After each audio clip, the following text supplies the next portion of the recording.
निरनंत पर्यायै दर्पण तलैव सकला प्रतिफलति पदार्थमालिका यत्र परमागमस्य बीजं निषेध्यजात्यन्धसिन्धुर्विधानं सकलनयविलसितानां विरोधमथनं नमाम्यनेकान्तम् विरोधमथनं नमाम्यनेकान्तम्।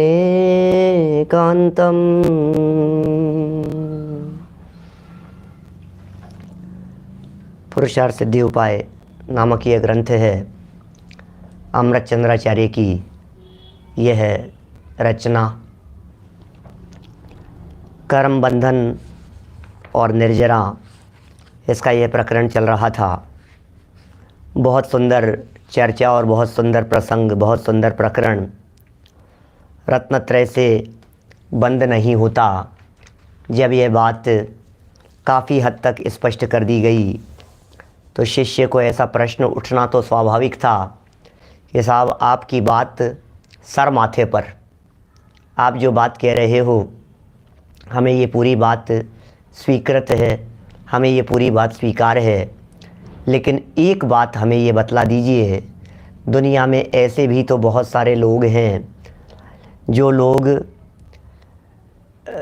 तीर्थंकर चक्रवर्ती आदि पदों पर जाना चाहते हैं, लेकिन जनवाणी ये कहती है कि सम्यक दृष्टि जीवों को ही वो पद मिलेगा। ये भी तो है ना, मिथ्या दृष्टि जीव उस पद पर नहीं जा सकता है, यह भी तो परम सत्य बात है। मिथ्या दृष्टि जीव को तीर्थंकर कर्म प्रकृति नहीं मिलती है, नहीं बंधती है, यह भी तो परम सत्य है। इसमें कहाँ ऐतराज है? अरे बात तो सही कह रहे हो आप। सम्यक दृष्टि जीवों को ही बंधेगी, मिथ्या दृष्टि जीवों को तो ये पदवियाँ बंधेगी नहीं, सम्यक दृष्टियों को ही बंधेगी ये पदवियाँ। बात बिल्कुल सही है। तो फिर क्या कहना है इस संबंध में आपका? बोलो, फिर इस संबंध में आपका क्या कहना है? ये एक सुंदर प्रश्न उठाया और चर्चा उठाई है 217 नंबर के इस श्लोक में। 217 नंबर का श्लोक है, 262 नंबर का पेज है हमारी इस पुस्तक में, जो नई पुस्तक है। पुरानी और गुजराती पुस्तकों में वो पेज अलग है। गुजराती पुस्तक में पेज नंबर 185 है और पुरानी पुस्तक के अंदर भी अलग है। उसमें 185 बता ही दिया, पुरानी में 197 है। देखिए 217 नंबर श्लोक पढ़ रहा हूँ यहाँ से। सम्यक् चरित्राभ्याम तीर्थकराहार कर्मणो बंधः योप्युपदिष्टः समये न नैवेदां सोऽपि दोषाय। अपि तीर्थंकराहार कर्मणः, और तीर्थंकर प्रकृति और आहारक प्रकृति का यह बंध, जो बंध सम्यक्त्व चारित्राभ्याम, सम्यक्त्व और चारित्र से, समये उपदिष्ट, समय शब्द आगम के अर्थ में प्रयोग किया है। समय मतलब आगम में उपदिष्ट है, उपदिष्ट किया गया है, उपदेश दिया गया है, कहा गया है। सह अपि नए विदाम दोषाय न, वे भी नए के ज्ञाताओं के लिए दोष का कारण नहीं है। अरे हमें पता है तुम जो बात कहना चाह रहे हो, आप जो बात कह रहे हो ये बात हमारे को पता है। आप जो बात कह रहे हो ये शास्त्र में लिखी है, हम खोल करके बता सकते हैं आपको, लेकिन विवक्षा समझनी पड़ेगी। विवक्षा समझने वालों के लिए दोष का हेतु नहीं है, विवक्षा जानने वालों के लिए अपराध का हेतु नहीं है। विवक्षा जानने और समझने वालों के लिए ये बात बिल्कुल बराबर ही है, ठीक ही है। देखिए टीका पढ़ते हैं। चर्चा तो यहाँ मूल श्लोक की कल कर चुके थे, अन्वयार्थ भी कल पढ़ चुके थे। टीका की लाइनें देखिए। सम्यक्त्व चरित्राभ्याम तीर्थ कराहार कर्मणः बंधः यह अपि समये उपदिष्टः सह अपि नैवेदाम दोषाय न भवति। क्या क्या कह रहे हैं? सम्यक दर्शन, ज्ञान और सम्यक चारित्र से तीर्थंकर प्रकृति और आहारक प्रकृति का बंध होता है, ऐसा जो सिद्धांत में उपदेश है। सिद्धांत माने आगम, सिद्धांत माने मूल शास्त्र, सिद्धांत माने जनवाणी, सिद्धांत माने परंपरा से चली आई हुई बातें, सिद्धांत माने धवलादि ग्रंथों की बातें। क्या माने ये जो बातें सिद्धांत के अंदर कही गई है, वो क्या सिद्धांत में बात कही है कि सम्यक दर्शन से, सम्यक ज्ञान से, सम्यक चारित्र से तीर्थंकर प्रकृति और आहारक प्रकृति का बंध होता है। क्या इन तीनों से माने रत्नत्रय से तीर्थंकर कर्म प्रकृति बंधती है और आहारक प्रकृति का बंध होता है। ये सिद्धांत में उपदेश है। आहारक प्रकृति तो समझ गए ना आप। आहारक प्रकृति की चर्चा कल हमने थोड़ी बहुत आपके बीच में की है। यह आहारक प्रकृति क्या चीज़ है? आहारक प्रकृति माने आहारक शरीर जिस कर्म प्रकृति के उदय में, जिस कर्म प्रकृति के निमित्त से आहारक शरीर बनता है, उसका नाम आहारक कर्म प्रकृति है। जिस कर्म के उदय से ये बनता है वो आहारक कर्म प्रकृति है। अच्छा, हाँ जी बिल्कुल, ऐसी भी कर्म प्रकृतियाँ हैं कि हाँ, नाम कर्म की 93 प्रकृतियों में आहारक शरीर और आहारक अंगोपांग नाम की प्रकृतियां हैं। नाम कर्म की 93 प्रकृतियों के नाम तत्वार्थ सूत्र से जान लेना। वहां लिखे गति, जाति, शरीर, अंगोपांग, निर्वाण, बंधन, संघात, संस्थान, सहनन, स्पर्श, रस, गंध, वर्णानुपूर्व्या, गुरूप, लघुप, घात, परघाता, तपोद्योतोच्छ्वास, विहायो गति है। प्रत्येक शरीर, त्रस, सुभग, सुस्वर, शुभ सूक्ष्म स्थिर आदेय है। फिर आगे सेतराणी तीर्थ करत्वम चे। ये जो सूत्र दिया है ना पूरा, इस पूरे सूत्र में नाम कर्म की 93 प्रकृतियों के बारे में बता दिया। तो गति, जाति, फिर शरीर, 5 प्रकार के शरीर, ये प्रकृति है नाम कर्म की, 5 प्रकार के शरीर। फिर अंगोपांग कर्म प्रकृति है। अंगोपांग कर्म प्रकृति के 3 भेद हैं अंगोपांग के। एक तो औदारिक शरीर में अंगोपांग होता है। हमारा जो ये शरीर है, इस शरीर का नाम है औदारिक शरीर। इस औदारिक शरीर में अंगोपांग होते हैं। अंग और उपांग, आप जानते हैं अंगोपांग क्या चीज़ होती है? अंग किसे कहते हैं, उपांग किसे कहते हैं? अंगोपांग है? जैसे हाथ ये अंग है और उंगलियां ये उपांग है। ये फेस, चेहरा, मुख ये अंग है और नाक, ये कान, ये उपांग है। क्या हाथ पैर जो अष्टांग है ना, अष्टांग नमस्कार करते हैं अपन, अष्टांग की बात करते हैं, तो वो जो मूल अंग हैं वो तो अंग हैं, और जो उपांग हैं वो उनके ही सब पार्ट हैं। तो अंग देखो, ये जो होती है ना अपनी प्रतिमाएं, जिनेंद्र देव की प्रतिमाएं हैं जिन मंदिर में विराजमान हैं, खंडित हो गई, सब खंडित हो गई। मैं मियामी था, मुझे कई बार, बहुत साल, हर साल ही जाते हैं मियामी, फ्लोरिडा, अमेरिका में। तो वहाँ एक साल मेरे पास सूचना आई कि संजीव जी वो प्रतिमा हमारे खंडित हो गई है और वेदी शुद्धि का कार्यक्रम रखना है, वो प्रतिमा जो है ना वो उसकी जगह दूसरी प्रतिमा होगी। तो ठीक है, कोई बात नहीं, जो भी है भाई, प्रतिमा है तो प्रतिमा बदलेगी। बहुत सालों पुरानी बात है, तो बदलने की बात कर दी। फिर बाद में मालूम चला उसका तो कॉर्नर निकला था, हल्का सा, एक छोटा सा कॉर्नर। तो मैंने कहा ये खंडित नहीं है, इसे खंडित प्रतिमा नहीं कहते, ये प्रतिमा पूजनीय है, ये प्रतिमा अपूज्य नहीं है क्या? यदि अंग टूट जावे तो प्रतिमा पूजनीय नहीं होती, लेकिन यदि उपांग टूट जावे तो प्रतिमा उस उपांग के चले जाने पर खंडित नहीं मानी जाती। मैं तो सिर्फ यहां आपको अंग और उपांग का भेद बतला रहा हूं। अंगोपांग, ये अंग बने और ये उपांग बने।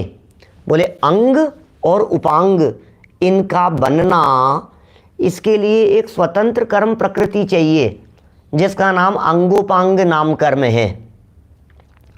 और इस अंगोपांग नाम कर्म का जो काम है वो बॉडी के पार्ट्स बनाना है, अंगोपांग नाम कर्म का काम। तो अब ये जो अंगोपांग काम कर्म है, नाम कर्म है, ये औदारिक शरीर में होता है।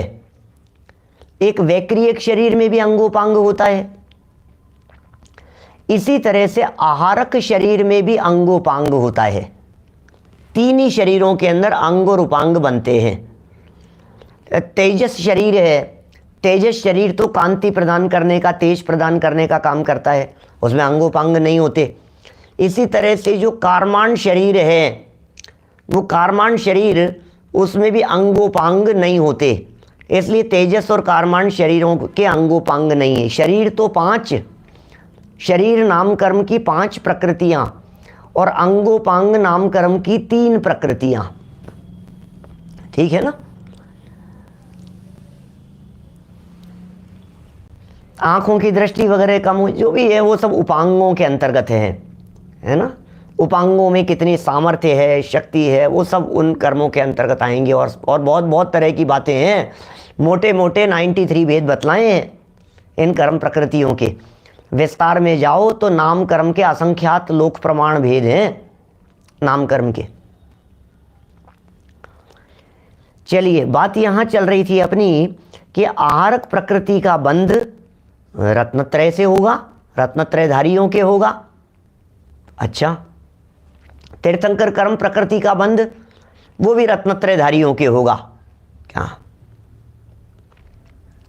कई तरह के प्रश्न, अभी एक प्रश्न कुछ और पता नहीं किसने क्या लिखा निकल गया, वो अकलंक निकलंक स्वामी के बारे में पूछ रहे हैं सामने से कि वो एक प्रतिमा के ऊपर धागा डाल करके निकल गए थे।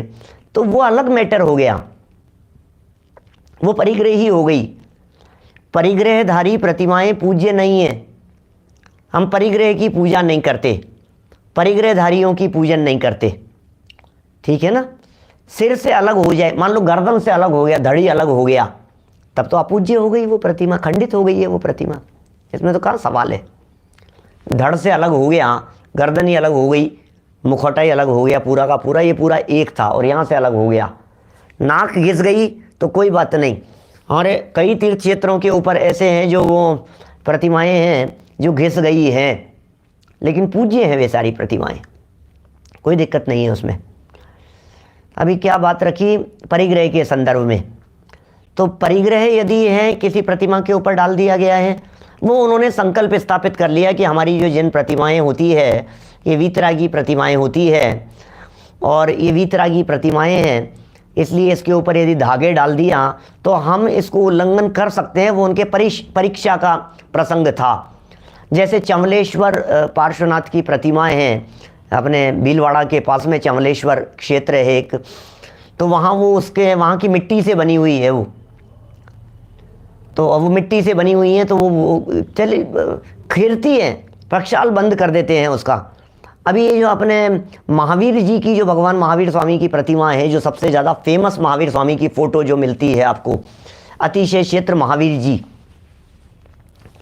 राजस्थान का एकमात्र अतिशय क्षेत्र, बहुत बड़ा विशाल स्तर पर। वैसे तो फिर तिजारा भी है, पदमपुरा भी है, तो वो महावीर जी जो क्षेत्र है वहाँ की जो वो प्रतिमाएं हैं वो प्रक्षाल नहीं होता, कोई व्यक्ति जाकर के बस उसका पहुँच देता है, मार्जन कर देते हैं उसको, बंद रखते हैं उसको, बिल्कुल उसका नित्य ऐसा चालू नहीं है। कचनेर में है, वो गर्दन जुड़ गई है, लेकिन वो तो एक अतिशय बतलाते हैं कचनेर की प्रतिमा के बारे में। तो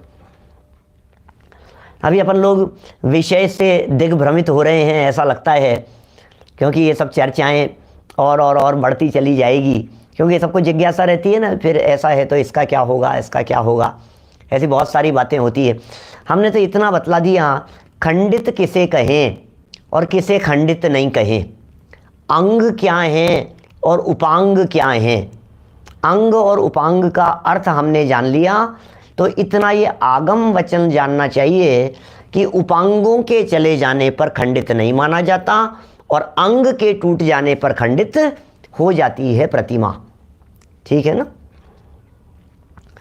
यहाँ प्रकृतियों की बात बतला रहे थे कि रत्नत्रय यदि होगा तभी कोई जीव तीर्थंकर कर्म प्रकृति बांध सकेगा। आप जानते हैं जिन भी जीवों के तीर्थंकर नाम कर्म प्रकृति बंधती है, उन जीवों के चौथे गुणस्थान से सातवें गुणस्थान के बीच में ही बंधती है। कोई भी व्यक्ति पहले गुणस्थान वाला तीर्थंकर कर्म प्रकृति बांध नहीं सकता। क्या बोलो? कोई नहीं बांध सकता है। पहले गुणस्थान वाला, दूसरे गुणस्थान वाला, तीसरे गुणस्थान वाला। तीर्थंकर कर्म प्रकृति का बंधन चौथे गुणस्थान से लेकर सातवें गुणस्थान तक के बीच में होना शुरू होता है। तीर्थंकर भी कर्म प्रकृति है, नाम कर्म की प्रकृति है। तीर्थ कर्तव्यम चे, अपन बोलते हैं ना 16 कारण भावना पूजन में, हमने 16 कारण पे प्रवचन भी किए सारे। 16 कारण भाय तीर्थंकर जे भये, इसका मतलब 16 कारण भावनाओं को भाकर जिन जीवों ने तीर्थंकर कर्म प्रकृति का बंधन किया, जिनके बंधा वो तीर्थंकर कर्म, उनके तीर्थंकर कर्म उदय में आया, फल मिला। ठीक है ना। अब वो तीर्थंकर कर्म प्रकृति का फल मिल गया तो तीर्थंकर बन गए, ऐसा है उदय में। प्रश्न यहाँ यह है कि वो जो तीर्थंकर कर्म प्रकृति थी, ये तीर्थंकर कर्म प्रकृति किसको बंधी? बोले चौथे गुणस्थान से सातवें गुणस्थान तक के जीवों के बंधती है, बंधना शुरू होती है। नित्य बंधनी प्रकृति कहते हैं इसको, है ना। ध्रुव बंधी प्रकृति है, निरंतर बंधती रहती है, बनती रहती है, बनती रहती है। जिस भव में किसी जीव ने तीर्थंकर कर्म प्रकृति को बांधना शुरू किया, जिस भव में वो जीव या तो उसी भव में तीर्थंकर बन जाते हैं या फिर तीसरे भव में तीर्थंकर बनते हैं। क्या? तो तीसरे भव में जो जीव तीर्थंकर बनेंगे, क्योंकि यहां तीर्थंकर कर्म प्रकृति का बंधन शुरू किया, मर करके देवगति में चले गए कि नरक में चले गए, और नरक और देव से आकर यहां तीर्थंकर बन गए उस भव से। तो 3 भव तक लगातार बंधन में आ सकती है वो कर्म प्रकृति। तो प्रश्न है, यदि ये कर्म प्रकृति 3 भव तक बंधती है तो लगातार बनती रहती है कि? हाँ जी, बिल्कुल लगातार बनती रहती है। तो कब तक बंधती रहेगी भाई साहब? कब तक बंधती रहेगी? बोले जिस जन्म में उनको तीर्थंकर बनना है, जिस जन्म में बनना है तीर्थंकर, उस जन्म में दीक्षा लेने के बाद, मुनि बनने के बाद, जब गुणस्थान 6वां 7वां हो और उससे भी ऊपर जब श्रेणी चढ़ने लगे, भगवान बनने के लिए प्रोसेस और तीव्र गति से शुरू हुई, तो 8वें गुणस्थान के 6ठे भाग तक ये तीर्थंकर कर्म प्रकृति नॉन स्टॉप चलती रहती है और बंधती रहती है। ऐसी प्रकृति है कर्म प्रकृति। शुरू किनको हुई थी? चौथे से 7वें के बीच में। इसका मतलब मिथ्या दृष्टियों को नहीं हुई, इसका मतलब रत्नत्रयधारियों को हुई। ये बात तो हुई अकेले तीर्थंकर कर्म प्रकृति के बारे में, लेकिन इसी तरह की एक और कर्म प्रकृति है जो मिथ्या दृष्टियों को नहीं बंधती है। उस कर्म का नाम है आहारक प्रकृति। आहारक शरीर और आहारक अंगोपांग, ये वे 2 कर्म प्रकृतियां हैं जो नहीं बंधती है मिथ्या दृष्टियों को। ज्ञानियों को ही बंधेगी ये कर्म प्रकृतियां। ये देखिए यहाँ क्या कह रहे हैं, 263 पेज पर देखिए आप जरा। सुंदर मार्मिक प्रकरण, मार्मिक चर्चा। सम्यक दर्शन, ज्ञान और सम्यक चारित्र से तीर्थंकर प्रकृति और आहारक प्रकृति का बंध होता है। ऐसा जो सिद्धांत में उपदेश है, वह भी अनेक नए के वेत्ता माने जानकार, विवेकी जिन धर्मी पुरुषों के समक्ष दोष अर्थात विरोध उत्पन्न नहीं करता। क्योंकि साहब प्रकरण तो ये चल रहा था, बातें तो आप ये बतला रहे थे लगातार, रत्नत्रय से बंधन नहीं होता है। क्या आप लगातार ये बतला रहे थे रत्नत्रय से बंधन नहीं होता, रत्नत्रय से बंधन नहीं होता। क्या नए विवक्षा का मतलब क्या होता है? नए विवक्षा के जानकारों के लिए बराबर समझ लेना चाहिए, दोष उत्पन्न नहीं। नए विवक्षा के जानकार मतलब ये बात किस एंगल से कही गई है, इस बात को कहने के पीछे क्या दृष्टिकोण रहा है। आचार्यों ने, वीतरागी संतों ने इस बात के पीछे क्या सोच करके रखा था, ये बात, इसके पीछे उनकी सोच क्या थी आचार्यों की। नए माने सोच, नए माने दृष्टि, नए माने एंगल, नए माने नजरिया। नए तो कौन से नजरिए से आचार्यों ने ये बात लिखी और तुम कौन से नजरिए से मान बैठे? यहां गड़बड़ हो रही है पूरी, अनर्थ हो रहा है, समाज में अनर्थ हो रहा है, लोग नहीं समझ पा रहे हैं, इसलिए गड़बड़ हो रही है। क्या बोलो? नरक में जाने वाले जीवों को भी निरंतर बंधती है तीर्थंकर कर्म प्रकृति। आपको क्या बताएं, आपको जानकर के आश्चर्य होगा। पंचकल्याणकों पर जब कभी प्रवचन करते हैं पंचकल्याणक प्रतिष्ठा महोत्सवों में, तो खोल करके बताता हूँ बात विस्तार से। आज चर्चा तीर्थंकर कर्म प्रकृति की चल रही है, इसलिए फिर कहता हूँ आपसे, असंख्यात जीव ऐसे हैं, असंख्यात जीव ऐसे हैं, सुनना ध्यान से, नरेश जी भाई साहब नागपुर से, असंख्यात जीव ऐसे हैं। कितने ही सब विद्वान लोग सुन रहे हैं, आलोक जी भाई साहब, वीरेंद्र जी, सब लोग, हमारे सुनील जी साहब, मुकेश जी, सब लोग जितने विद्वान सब सुन रहे हैं, ध्यान देना मैं क्या कह रहा हूँ। असंख्यात जीव ऐसे हैं, जो लोग, जो जीव अभी नरक में रहते हुए तीर्थंकर कर्म प्रकृति की सत्ता वाले हैं, उनके तीर्थंकर कर्म प्रकृति बंध रही है। क्या कह रहे हो, क्या कह रहे हो पंडित जी? असंख्यात, असंख्यात हैं, मतलब समझते हो क्या पंडित जी? अब असंख्यात का मतलब क्या होता है? कैसे कह रहे हो आप असंख्यात? भैया कह रहा हूं, या तो तुम मान लो, नहीं मानोगे तो मनवा के छोड़ूंगा मैं तो। क्या भरत भाई टिम्बड़िया साहब बोलो, या तो आप मेरी कई बात को मान लो, नहीं तो मैं आपको समझाऊंगा, फिर आप कहेंगे कि हाँ बात तो सही कह रहे हो। कैसे कैसे है, कैसे होगा? असंख्यात जीव कैसे हो सकते हैं? तीर्थंकर तो 24 ही होते हैं, फिर विदेश क्षेत्र के भी मान लो तो 20 तीर्थंकर होते हैं। कहां कहां असंख्यात क्या होगा? वे जीव, उन जीवों की बात कर रहा हूं, सुनना, मैं उन जीवों की बात कर रहा हूं, जो लोग, उन जीवों की बात है भाई साहब, जो वहां से निकलेंगे और डायरेक्ट, रावण नहीं, रावण तीर्थंकर कर्म प्रकृति नहीं बांध रहा है अभी, रावण तीर्थंकर कर्म प्रकृति बांधने वाला जीव नहीं है। क्या? मुझे मालूम है आप लोगों को लग रहा होगा ये कैसे संभव है, ये कैसे संभव है? क्या भाई चिंतामण, ये सब विद्वान है, हमारे शास्त्री विद्वान है सब लोग। सुनो भाई, नितिन भाई सुन रहे हैं, नितिन सूरत से सुन रहे हैं, इधर से सुन रहे हैं, हमारे उमाकांत जी हैं।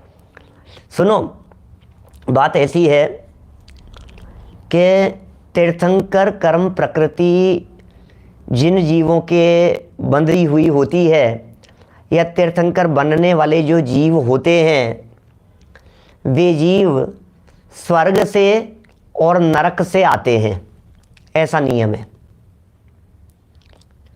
मनुष्य और तिर्यंच गति से आया हुआ जीव तीर्थंकर नहीं बन सकता, ऐसा नियम है। मनुष्य तिर्यंच गति से आया हुआ जीव, और तीर्थंकर भले ही 24 होते हों, विदेश क्षेत्र में कितने होते हैं, मिनिमम की बात कर रहा हूं। इस ढाई द्वीप में यदि कोई मिनिमम होंगे, मिनिमम तीर्थंकर, क्या सागरों की नहीं होती आयु, सागरों की आयु होती है देवों की और नारकियों की। विदेश क्षेत्र में जो तीर्थंकर हैं वे 20 हैं मिनिमम, मिनिमम ही मानो जी, अभी तो मिनिमम मानो आप। बाकी अभी 25-30 भी हो सकते हैं, 40-50-70 भी हो सकते हैं तीर्थंकर इस समय। 20 तो मिनिमम है, मैक्सिमम 160 हो सकते हैं विदेश क्षेत्रों में। भरत और ऐरावत के मिलाएं तो मैक्सिमम 170 तीर्थंकर हो सकते हैं। भरत और ऐरावत की बात नहीं करें अभी, ठीक है, तो सिर्फ विदेश क्षेत्र की बात कीजिए। तो 20 मान लो आप। अच्छा 20 अभी है इस समय 20 कि हाँ जी 20 हैं अभी, ठीक है। मेरे कम से कम की बात करो आप, तो अभी ज़्यादा में तो आप ही मान लोगे, फिर तो बहुत ही हो जाएंगे। कम से कम 20। ये जो 20 हैं प्रमोद जी भाई साहब, ये 20 तीर्थंकर, पूरे 20 तीर्थंकर कब बदल जाएंगे? क्या ये पूरे 20 तीर्थंकर कब बदल जाएंगे? कितना टाइम लगेगा? बोलो। बोले मैक्सिमम 1 कोटि पूर्व, क्योंकि कर्म भूमि के मनुष्यों की आयु 1 कोटि पूर्व से ज्यादा नहीं होती। तीर्थंकर कर्म भूमि के ही होते हैं। एक एक स्टेप बाय स्टेप समझना बात, अभी पूरी बात समझ में आ जाएगी बहुत आराम से। 1 कोटि पूर्व से ज्यादा आयु किसी भी तीर्थंकर की नहीं हो सकती। मैक्सिमम आयु है किसी भी मनुष्य गति के जीव की। वर्तमान में भरत क्षेत्र पंचम काल में किसी भी व्यक्ति की आयु 120 वर्ष है। 120 वर्ष है अभी पंचम काल में अपने यहां। विदेश क्षेत्रों में चले जाओ तो 1 करोड़ पूर्व की है, ठीक है। इसका मतलब 20 तीर्थंकर हैं, कोई कब जाएंगे, कोई कब जाएंगे, कोई कब जाएंगे। उन 120 तीर्थंकरों में से 1 करोड़ पूर्व के अंदर तो पूरे के पूरे 20 बदल करके नए 20 आ जाएंगे भाई साहब। इतना तो आप मानते हैं कि नहीं? कि हाँ बिल्कुल आ जाएंगे। क्या बिल्कुल सही बात है, बिल्कुल आ जाएंगे, इसमें हमें कोई दिक्कत नहीं है। 1 कोटि पूर्व में पूरे 20 तीर्थंकर नए आ जाएंगे। अच्छा फिर उसके बाद 1 कोटि पूर्व में क्या कितने आ जाएंगे? बोले फिर 20 आ जाएंगे। बोले फिर 1 कोटि पूर्व में, बोले फिर 20 हो जाएंगे। बोले फिर 1 कोटि पूर्व में, बोले फिर 20 और हो जाएंगे। मिनिमम मान रहे हैं अपन, अभी 20 से ज़्यादा भी हो सकते हैं, 25, 30, 50, 100 भी हो सकते हैं, 150 तक भी जो है, 160 तक हो सकते हैं। तो मिनिमम की बात कर रहे हैं, तो इतने इतने बदल जाएंगे ना।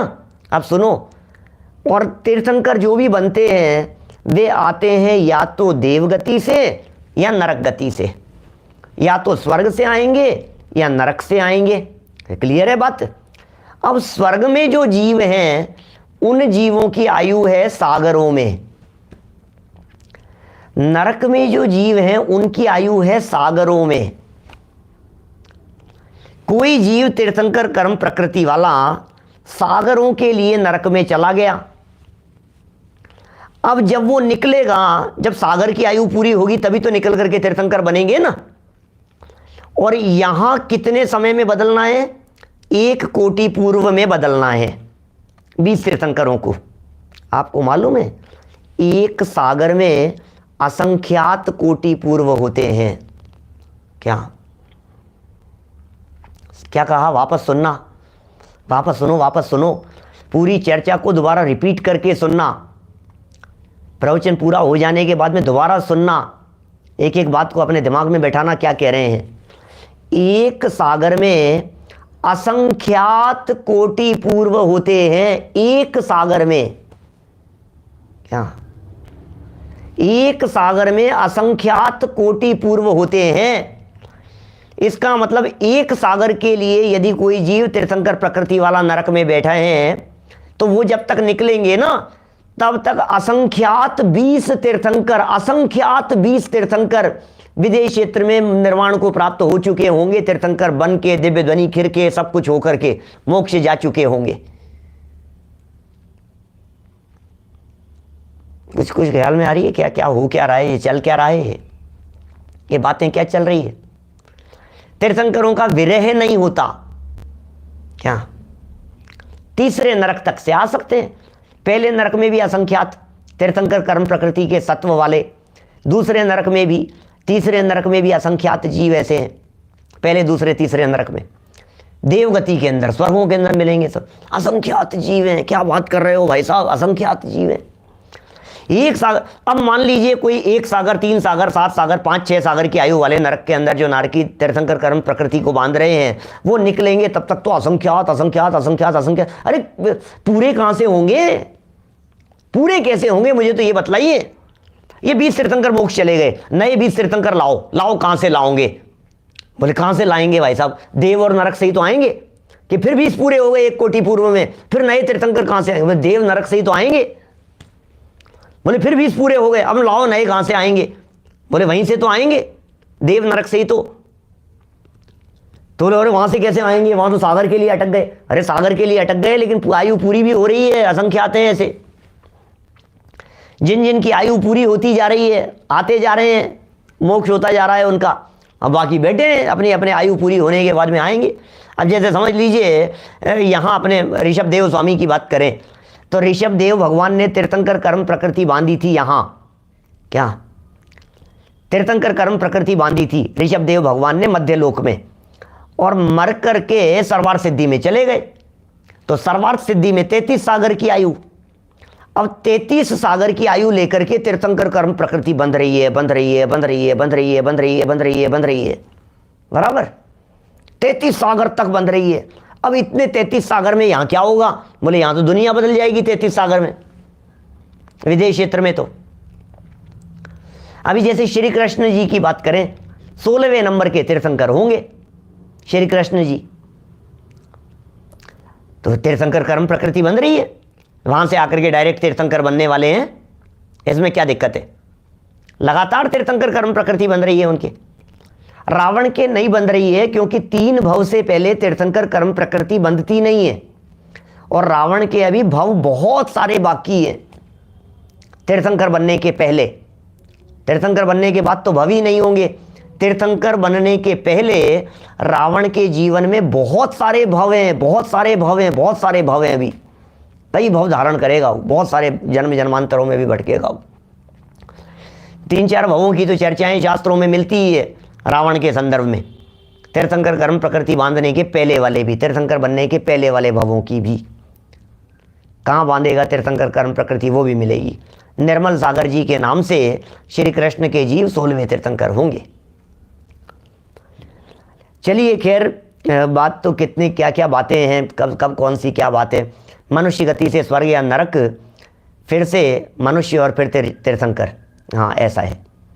मनुष्य गति में बांधना शुरू किया, स्वर्ग या नरक में चले गए, वापस मनुष्य में आए और तीर्थंकर बनकर के मोक्ष हो गया, यही प्रक्रिया है। देखिए बातें क्या चल रही है यहाँ। सिद्धांत की बात कह दी, नए विवक्षा, माने ये जो बातें कही है, ये सब बातें किस विवक्षा से कही है भाई साहब? ये ऐसा कैसे कह दिया आपने ऐसा कैसे कह दिया? ये बात गले नहीं उतर रही है हमारे। एक तरफ तो आप कह रहे थे रत्नत्रय से बंध नहीं होता, और दूसरी तरफ हमने शास्त्र में पढ़ा है कि रत्नत्रय से तीर्थंकर बनते हैं, बंध जाती है प्रकृति। एक तरफ तो आपने कह दिया रत्नत्रय से बंध नहीं होता, दूसरे आप ही बतलाओ आहारक प्रकृति किसके बंधेगी? आप ही बतलाओ, क्या बोलो?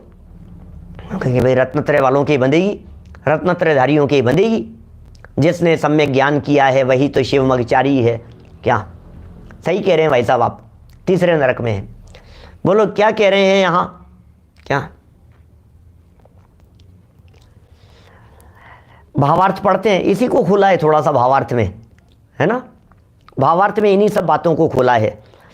अपने जितने महापुरुष होते हैं ना, ये सारे महापुरुषों की पदवियाँ सम्यक दृष्टियों को, रत्नत्रयधारियों को ही बंधती है, सारे महापुरुषों की, चाहे वे तीर्थंकर हों, चाहे चक्रवर्ती हों, चाहे नारायण हों, चाहे प्रतिनारायण हों, चाहे बलभद्र हों, क्योंकि ऐसी विशेष पुण्य प्रकृतियाँ होती है, विशिष्ट जाति की पुण्य प्रकृतियाँ होती है, जो साधारण जीव के बस की बात नहीं है उन कर्म प्रकृतियों को बांधना। साधारण व्यक्ति के वो कर्म प्रकृतियाँ नहीं बंधेगी, हर व्यक्ति के नहीं बंधती है, तो उनके ही बंधती है।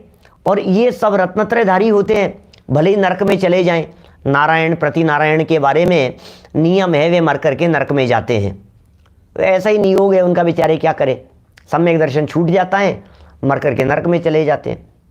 रुद्र है, जितने रुद्र होंगे 11 रुद्र, सब नरकगामी होते हैं। सब नारायण और प्रतिनारायण जितने भी होते हैं, ये सब नियम से नरकगामी होते हैं, नरक जाते हैं, लेकिन भविष्य में मोक्ष जाएंगे? इन सब की गारंटी है मोक्ष जाने की क्या? ऐसा ही समझना चाहिए।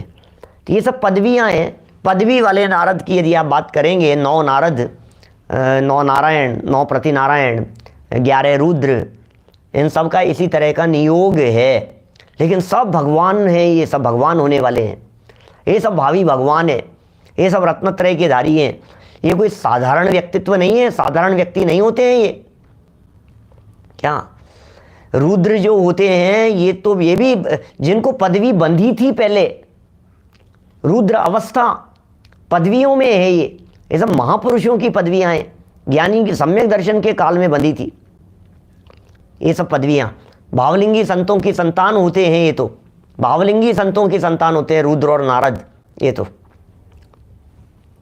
देखिए, भावार्थ पढ़ते हैं अपन, है ना, आप लोगों के सामने बातें दिखती जाती है और मैं बोलता रहता हूं। कोई जरूरी नहीं है कि सबको इसी भव से मोक्ष हो। नारायण प्रतिनारायण होता ही नहीं है, इनको तो नियम से नहीं होता है। बाकी जो जैसे बलभद्र कहे हैं, जिन्हें बलदेव कहा जाता है, वे उस भव से मोक्ष भी जा सकते हैं, स्वर्ग में भी जा सकते हैं, ऐसा है उनके बारे में। ऊर्ध्वगमन होता है बलभद्र के संदर्भ में। ऐसे ही कामदेव हैं, 24 कामदेव। ये 24 के 24 कामदेव मोक्ष भी जा सकते हैं और स्वर्ग भी जा सकते हैं। ये भी ऊर्ध्वगामी हैं क्या?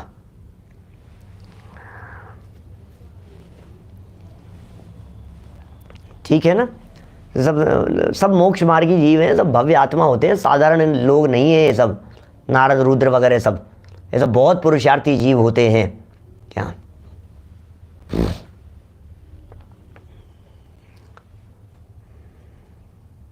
रामचंद्र जी तो भगवान बन चुके हैं। रामचंद्र जी तो अभी हमें वहाँ से नेटवर्क नहीं था ऊपर, मांगी तुंगी के दर्शन किए थे ना अपन ने। मांगी तुंगी के जो हमने दर्शन कराए थे आपको, वहाँ आदिनाथ भगवान की 108 फीट वाली प्रतिमाओं के दर्शन तो करा दिए। फिर आगे जहाँ रामचंद्र जी की प्रतिमाएँ हैं, अपने इनकी हनुमान जी और ये जो मोक्ष गए हैं और भी लोग, उनकी प्रतिमाओं के दर्शन नहीं हो पाए। वो हम रिकॉर्ड तो करके लाए, कभी मन होगा तो उसको डाल देंगे, आप उनके दर्शन कर पाएंगे। वहाँ उनकी प्रतिमाएं, वीतरागी प्रतिमाएं, कृतांत वक्र जो सेनापति था उनकी प्रतिमा मिली। तो ये सब बड़े कैसे दीक्षा ले ली उन्होंने, कृतांत वक्र सेनापति मोक्ष चले गए हैं। मांगी गिरी और तुंगी गिरी दोनों पर्वतों पर देखिए। चलिए कोई बात नहीं, अभी बहुत सारी बातें हैं। हाँ, वीडियो रिकॉर्डिंग डालेंगे। देखिए भावार्थ, मैं कितनी बार तो कह चुका, भावार्थ पढ़ लेते हैं, भावार्थ पढ़ लेते हैं। अब नहीं देखूंगा मैं, आप लोग कुछ भी लिखते जाइए। बंध योग्य 120 प्रकृतियां हैं, ये भी बड़ी गजब की चर्चा है। 148 कर्म प्रकृतियां हैं कर्मों की, ज्ञानावरण, दर्शनावरण, मोहनी, अंतराय, वेदनी, आयु, नाम, गोत्र, 148 है ना सबकी टोटल मिला करके। ज्ञानावरणी की 5, दर्शनावरणी की 9, मोहनी की 28, अंतराय की 5, वेदनी की 2, आयु की 4, नाम कर्म की 93, गोत्र कर्म की 2। तो ये सब 148 है। बोले 148 किसी के बंधते ही नहीं है कर्म। अनादिकाल से लेकर आज तक और भविष्य में अनंत काल तक कोई भी जीव के 148 कर्म प्रकृतियां बंधती ही नहीं है, किसी के भी नहीं बंधती। 148 कर्म प्रकृतियां बंधन योग्य होती ही नहीं है। लो क्या बात करें यार, क्या बातें कहते हो आप। 148 कर्म बंध रहे हैं, 148 कर्म बंध रहे हैं, 148 कर्म प्रकृतियां बंधेगी, बचो उनसे, तो कर्म प्रकृतियों से तो बचो। कि नहीं, 120 प्रकृतियां हैं क्या, बंधन योग्य ही 120 है। 28 कर्म प्रकृतियां ऐसी हैं जो बंधती तो नहीं है और उदय में आती है। क्या क्या बात कर रहे हो साहब,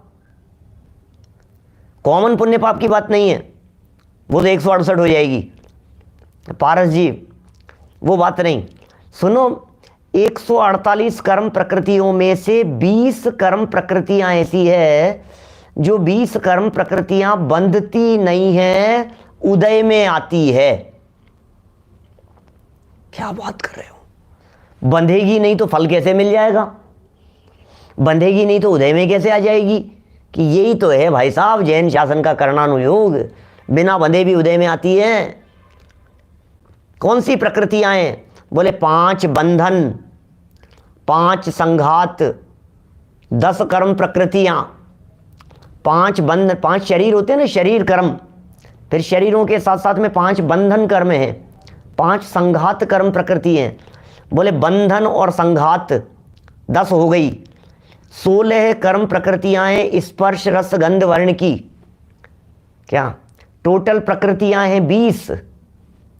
तो बंधती तो स्पर्श रस गंध वर्ण 4 हैं और उदय में आती है 20, तो 16 वो हैं। तो 16 और 10 26 हो गई। और 2 कर्म प्रकृतियां हैं सम्यक मिथ्यात्व और सम्यक्त्व मोहनीय, दर्शन मोहनी की प्रकृतियां। क्या ख्याल में आ रही है बात? सम्यक मिथ्यात्व और सम्यक्त्व मोहनीय, ये 2 कर्म प्रकृतियां, ये किसी भी जीव को नहीं बंधती है कभी भी। दर्शन मोहनी के 3 भेद है ना, दर्शन मोहनी के। बहुत सारे लोगों के लिए शायद नई बातें होगी और बहुत सारे लोगों के ऊपर से भी जा रही होगी। बहुत सारे लोग ये सोच रहे होंगे कि भाई साहब आप क्या कह रहे हो, हैं ये क्या क्या बातें आप बतला रहे हैं, ये तो हमारे समझ में नहीं आ रही है। कौन सी प्रकृतियाँ, कौन सा क्या, कौन सा कर, कोई बात नहीं। पहली बार ऐसा ही होता है। फर्स्ट टाइम जो लोग सुन रहे हैं उनको ऐसा ही लग रहा होगा, आप चिंता नहीं करें। बार बार में सुने, बार बार में सुने, जब सुनेंगे तो वो बातें समझ में आएगी, गहराई में आएगी। और जब बातें समझ में आती है तो मज़ा आता है। क्या कितने कई लोग लिख रहे हैं गजब की चर्चा है, डिटेलिंग में बतलाइए, मज़ा आ रहा है, सब बातें होती है। तो भाई बातें तो ऐसी है, इसमें मज़ा आए। सुनो, वापस सुनो। 148 में से 120 प्रकृतियां ऐसी है जो बंधन योग्य है। क्या माने 28 कर्म ऐसे हैं जो बंधते ही नहीं हैं। उदय कैसे आ जाएगा? फल कैसे मिलेगा? सुनिए बताता हूं कैसे मिलेगा। बंधन हुआ मिथ्यात्व का, दर्शन मोहनी बांधता है ना व्यक्ति, दर्शन मोहनी कर्म 3 टुकड़े होते हैं उसके, मिथ्यात्व, सम्यक मिथ्यात्व, सम्यक्त्व मोहनी है। तो बंधा क्या था? ध्यान देना, बंधा था दर्शन मोहनीय, ये कर्म बंधा था। दर्शन मोहनी कर्म बंध गया, दर्शन मोहनी कर्म बंध गया। एक कर्म बंधा है दर्शन मोहनी, मिथ्यात्व कर्म बंधा है। अब बंधा तो मिथ्यात्व, और सम्यक दर्शन होने के बाद जितेंद्र जी भाई साहब मलकापुर वाले, बंधा तो था दर्शन मोहनीय, मिथ्यात्व कर्म बंधा था। सम्यक दर्शन होने के बाद उस मिथ्यात्व के 3 टुकड़े हो गए अंदर ऑटोमेटिक। उसमें चर्चा चलेगी अपनी मोक्ष मार्ग प्रकाशक ग्रंथ में 282 नंबर प्रवचन से चर्चा चलेगी। 282 पंचलब्धियों की चर्चा, 282 283 सब पंचलब्धियों की चर्चा, मिथ्यात्व के 3 टुकड़े की प्रोसेस चलेगी। तो अभी बंधा था एक, और अंदर में बैठे बैठे ही उसके 3 टुकड़े हो गए। तो बंधन एक का और उदय में आते समय चूंकि अंदर टुकड़े हो चुके हैं, तो सम्यक मिथ्यात्व जो टुकड़ा है, सम्यक्त्व मोहनी जो टुकड़ा है, वो बंधा नहीं था, वो बाद में हुआ है। उसका उदय तो आ सकता है, उस कर्म प्रकृति का फल तो मिल सकता है, लेकिन वो कर्म प्रकृति बंध नहीं सकती। आज तक किसी जीव ने सम्यक मिथ्यात्व कर्म प्रकृति को बांधा नहीं है। आज तक किसी जीव ने सम्यक्त्व मोहनी कर्म प्रकृति को बांधा नहीं है, उसका बंधन नहीं किया है। बंधा था मिथ्यात्व, वो उदय में आया कन्वर्ट होकर के। तो ऐसी प्रक्रिया है। खैर मतलब बात समझने योग्य है। बिना बंधे भी क्या टुकड़े होने के कारण, टुकड़े होने का कारण क्या है? उसके टुकड़े होने का कारण है सम्यक दर्शन। जब इस जीव को सम्यक दर्शन की, अरे ये तो अभी बारीकी से, इतनी बारीकी से चर्चाएं चलने वाली है। सुबह पंचलब्धियों के प्रकरण में ये जो 7वें अध्याय का जो अंतिम प्रकरण चल रहा है, ऐसी खुल करके बातें आने वाली है सुबह उन व्याख्यानों में। मैंने एक एक चर्चा बहुत खोल खोल करके, कैसे टुकड़े होते हैं, कैसे जुड़ जाते हैं, कैसे बंध जाते हैं, किस तरह से विभाजन हो जाते हैं, कौन से क्या क्या क्या बनती है परिस्थितियां, सब करेंगे चर्चाएं विस्तार से। देखिए बातें क्या चल रही है यहाँ। 120 प्रकृतियां, उनमें से भी अब बंधती टोटल 120 है, इससे ज़्यादा तो किसी की बंधती ही नहीं है। क्या बोले, उनमें से भी मिथ्या दृष्टि के 117 प्रकृतियों का ही बंध हो सकता है, 117 का ही बंधन है। क्या तो बोले बाकी 3 कहां चले गई? अब टोटल 120 बंधनी चाहिए ना, 117 का ही बंधन संभव है मिथ्या दृष्टि के।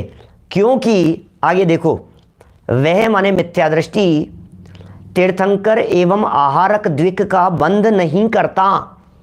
मिथ्या दृष्टि जीव के तीर्थंकर कर्म प्रकृति का बंधन नहीं हो सकता, इसलिए बेचारे के एक कम हो गई।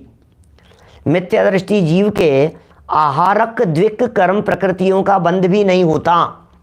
आहारक शरीर जो रिद्धिधारी मुनिराजों के बनता है, और आहारक अंगोपांग, आहारक शरीर के जो अंगोपांग बनेंगे, मैंने बताया था ना, मनुष्याकार है, बिल्कुल बॉडी स्ट्रक्चर उस तरह का है उसका आहारक शरीर का। तो आहारक शरीर और आहारक अंगोपांग 2 कर्म हो गए। एक हो गया तीर्थंकर कर्म। बोले ये 3 कर्म प्रकृतियां, क्या ये 3 कर्म प्रकृतियां मिथ्या दृष्टि जीव के जीवन में नहीं बंध सकती, इसलिए मिथ्या दृष्टि जीव 117 का ही बंधन कर सकता है। 117 में से ही यथा योग्य जब जिसके जैसा बंधन होगा वैसा होगा। तो ये और कम हो गई।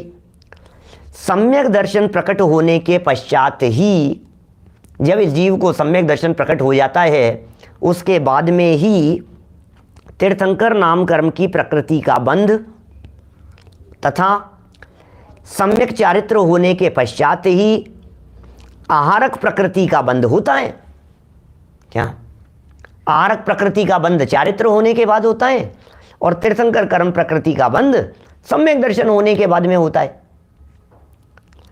जो ऐसा कथन है कि रत्नत्रय तो कर्म का बंध करने वाला नहीं है, वो कैसे? पूरी चर्चा, पूरी क्लास अपनी प्रश्न में निकल गई। प्रश्नकर्ता का प्रश्न है, ये शिष्य की जिज्ञासा है कि भैया रत्नत्रयधारी लोग तीर्थंकर कर्म प्रकृति बांधते हैं, रत्नत्रयधारी लोग आहारक कर्म प्रकृतियों को बांधते हैं, तो रत्नत्रयधारियों के ही तो बंध रही है। और आप इतने दिन से ये कह रहे थे रत्नत्रय बंध का कारण नहीं, रत्नत्रय बंध का कारण नहीं, रत्नत्रय से बंध नहीं होता है, तो फिर ये कैसे है, ये कैसे होगा? तो फिर इस बात का समाधान स्पष्टीकरण करते हुए अगले श्लोक 218 नंबर श्लोक के माध्यम से किया है। कल इसका हम जवाब पढ़ेंगे कि आखिर इन कर्म प्रकृतियों का बंध यदि रत्नत्रय से होता है तो निषेध क्यों किया, और यदि रत्नत्रय से नहीं होता है इनका बंध तो फिर किससे होता है। ये सुंदर चर्चा कल अपेक्षित विस्तार से करेंगे। अभी की बात को यहीं विराम देते हैं। जनवाणी स्तुति। बीच में ही कह चुका हूँ, सूचना दे चुका हूँ मैं आपको, बड़े सुंदर और मार्मिक विषय, सुबह से पंच लब्धियों का समझने योग्य करणानुयोग का प्रकरण, अध्यात्म को साथ में जोड़ करके सम्यक दर्शन की प्रक्रिया के संदर्भ में प्रातःकाल से चलने वाला है। 283 नंबर प्रवचन होगा, शायद 282 या 283, वहाँ से आप बराबर उसका लाभ लेवें। सब रुचिवान लोग, समय ना मिले आगे पीछे सुने, लेकिन सुंदर बहुत प्रकरण है वो। चलिए जनवाणी स्तुति।